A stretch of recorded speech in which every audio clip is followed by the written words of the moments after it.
Years ఈరోజు మనం DSC school assistant అండి గణిత శాస్త్రం తెలుగు మరియు సంస్కృత అకాడమీ ఆంధ్రప్రదేశ్ వారి బుక్ అండి ఇది.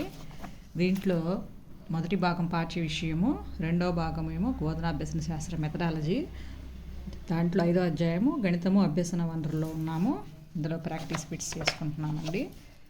సో నెక్స్ట్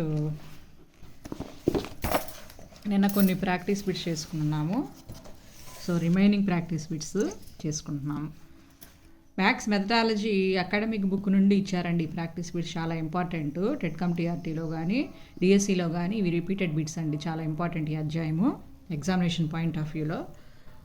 కాబట్టి చూడండి, పుస్తకానికి ప్రారంభంలో ఇచ్చి పీఠిక లేదా ముందు మాట వంటివి ఆ పుస్తకం యొక్క దేని తెలియజేస్తాయి? గమ్యాలను తెలియజేస్తాయి. పాఠ్యపుస్తకం ఎంపికకు పరిగణించుటకు అవసరం కాని అంశం ఏంటి? పాఠ్యపుస్తకంలోని పేజీల సంఖ్య అవసరం లేదండి. ఇవన్నీ అవసరమే. మళ్ళీ భావనల వికాసానికి తగిన ప్రాముఖ్యత ఇవ్వాలి. అధ్యయన అలవాట్ల అభివృద్ధికి సలహాలు, సూచనలు, ముద్రణ అనుకూల ఫ్లాంటు కాగితము.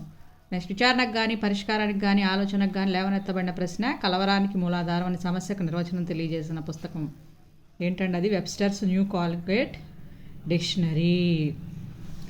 మంచి సమస్య లక్షణాలు ఏంటి అంటే సాధించడానికి వీలుగా ఉండాలి, వైవిధ్యంగా ఉండాలి, విద్యార్థుల వైయక్తిక భేదాలు అవసరాలకు వీలుగా ఉండాలి. అంతేగాని ఉపయోగించే భాష సందిగ్ధంగా ఉండకూడదు కదండి. అందుకని ఏబిడి ఆన్సర్ అవుతాయండి. నెక్స్ట్ నెప్ 2020లో లేని ప్రతిపాదన ఏంటి? తక్కువ విషయము ఎక్కువ అభ్యసనము, అపసవ్య దిశలో విద్య సాగడం. ఇది తప్పు కదండి, ఇది లేదు.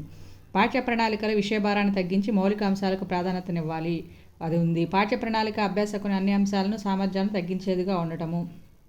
పాఠ్యపుస్తకంలోని విషయము ముఖ్యమైన భావనలు, ఆలోచనలు, అన్వయాలు, సమస్య పరిష్కారానికి ప్రాధాన్యతనివ్వడం అనేది ఉన్నాయండి. నెక్స్ట్ దృశ్య శ్రవణ ఉపకరణాల ఆవశ్యకత కానిది ఏంటి అంటే జ్ఞానేంద్రియాల వినియోగం అపసవ్య దిశలో ఉండడానికి, ఇది లేదు.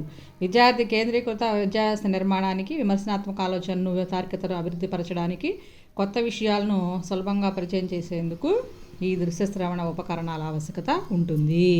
కాబట్టి రెండోది ఒకటి లేదు. నెక్స్ట్ 18వ విద్యార్థి తన చూపును మాత్రమే ఉపయోగించడం ద్వారా జ్ఞానాన్ని పొందే ఉపకరణాలు అంటారు. చూపును మాత్రమే కాబట్టి దృశ్య ఉపకరణాలు. పరస్పర చర్య విషయానికి ఉదాహరణ ఇంటర్నెట్. ఈ film script, flash cards, cartoon పటాలు ఇవి కాదండి. ఇంటర్నెట్ అయితే పరస్పరం చర్య జరుపుకుంటారు. దృశ్య శ్రవణ ఉపకరణాలకి ఉదాహరణ టెలివిజను, కంప్యూటరు, వీడియోలు అవుతాయండి. ప్రొజెక్టరు అప్పుడప్పుడు కాదు కదండి, అందుకని. నెక్స్ట్ డిజిటల్ వనరుల ప్రయోజనం కానిదేంటి? ఎప్పటికప్పుడు అప్డేట్ చేయబడిన అవసరాలు ఉంటాయి. ఎలా తెలుస్తాయి? ముందుగా తెలియదు కాబట్టి ఇది కాదు. విద్యార్థులకు పరిపుష్టిని అందించగలవు. వైవిధ్యమైన అభ్యసన అనుభవాలు సృష్టించబడతాయి. కోర్సుకు సంబంధించిన సమాచారాన్ని విద్యార్థులు షేర్ చేయవచ్చు. ఆన్లైన్ రిసోర్సెస్కి ఉదాహరణ కానిదేంటి? హార్డ్వేర్ అండి. వెబ్ పేజీలు, డాక్యుమెంట్లు, ఆన్లైన్ సాఫ్ట్వేర్, ప్రయోగ సాధనాలు ఇవి అవుతాయండి. నెక్స్ట్ ఆన్లైన్ రిసోర్సెస్ ప్రయోజనాలు ఏంటి అంటే సమాచార అక్షరాస్యత పెంపు, ఏది ఎప్పుడు సాధ్యమో పరిశీలన, అనుభవాన్ని షేర్ చేసేందుకు ఉపయోగపడుతూ ఉంటాయి. కానీ సమాచార నిరక్షరాస్యత పెంపుట మాత్రం అవసరం లేదు.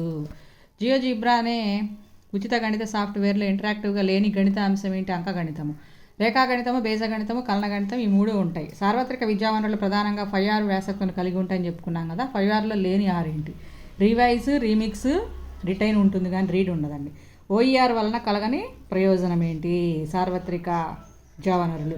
ఇప్పుడు కోర్సు మెటీరియల్ అభివృద్ధి, సమాచార వేగవంతమైన వ్యాప్తి, ప్రవేశానికి గల అడ్డంకుల తొలగింపు, ఇవి 3 కలుగుతాయి కానీ నాణ్యత కుదింపు కలగదండి.